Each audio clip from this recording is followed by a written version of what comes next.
Biraz daha geri. Çekil ben de geleyim.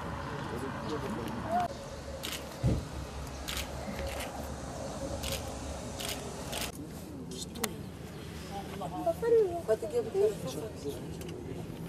Röportaja girelim.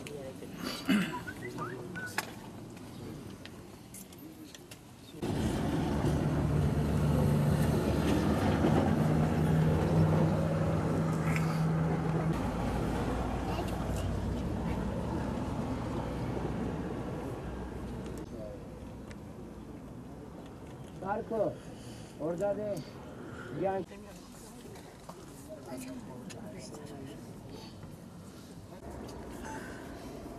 Sana bu eyleminde devam edelim. Ben bu eylemi de sonuna kadar ben bunu devam ediyorum. Sabah 7.30'da kaldırdım. Her zamanki gibi okula gönderiyordu. Kalktı, kahvaltını yaptı, üstünü değiştirdi. Okula gideceğim anne. Öğlen yemeğinde ne var, ne yapacaksın anne? Börek yapacağım dedim oğlum. Geleceğim anne dedi bana. O gidiş bir daha da görmedim oğlumu. Ben burada bütün herkese sesleniyorum.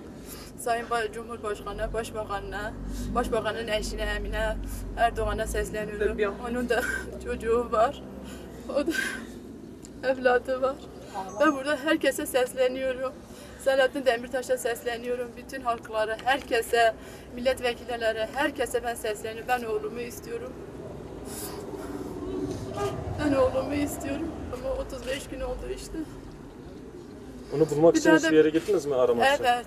Nerelere Kapı gittiniz? çalmadım kalmadı. Her yere gittim. Aradım bulamadım. Sonunda işte bu çereye Bu düştüm. eyleme başvurdum. Bu eyleme başvurdum.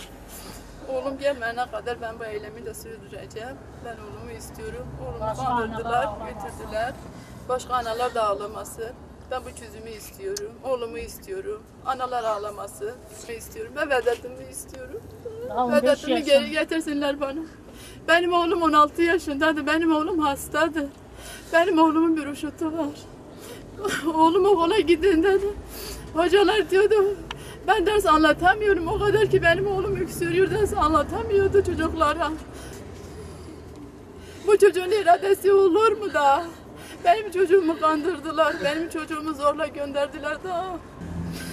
Benim 5 yaşındaki çocuğum ağlıyor. Onun da bir tane kör kedisi var. Her akşam kapının önüne geliyor. Kimse ona bakmıyor. Her akşam Vedat oğlum. Bir tane gözü vardı, bir tane yoktu kedinin gözü. Ekmek veriyordu, peynir veriyordu ona, her şey veriyordu. Şimdi yoktu. Kızım ona diyor, kediye diyor, git bir daha da kapının önüne gelme. Abim kaybolmuş, abim kaybolmuş. Ben çocuğumun kokusunu gömleğinden alıyorum. Ben çocuğumun kokusunu gömleğinden alıyorum. Allah rızası için.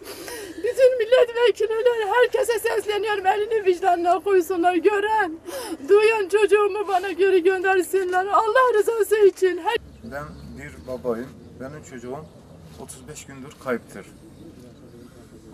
Bu süreç içerisinde gitmediğim kapı, gitmediğim yer kalmadı. Bitlis ilinde.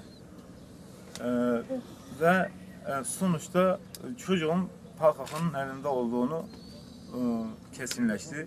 Ve şu anda PKK'nın elindedir. Çocuğum 16 yaşında liseye giden bir öğrenciydi. Üstelik hasta bir öğrenciydi.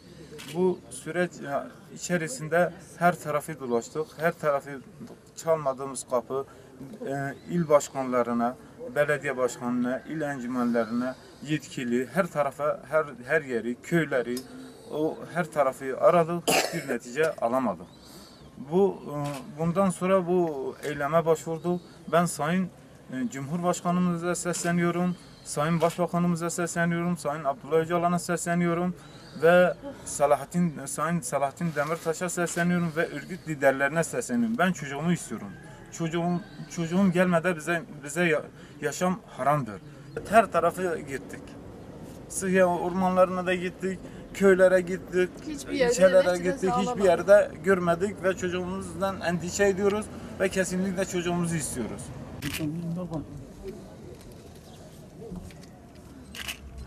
Abimi istiyorum, oğlumu çok özledim.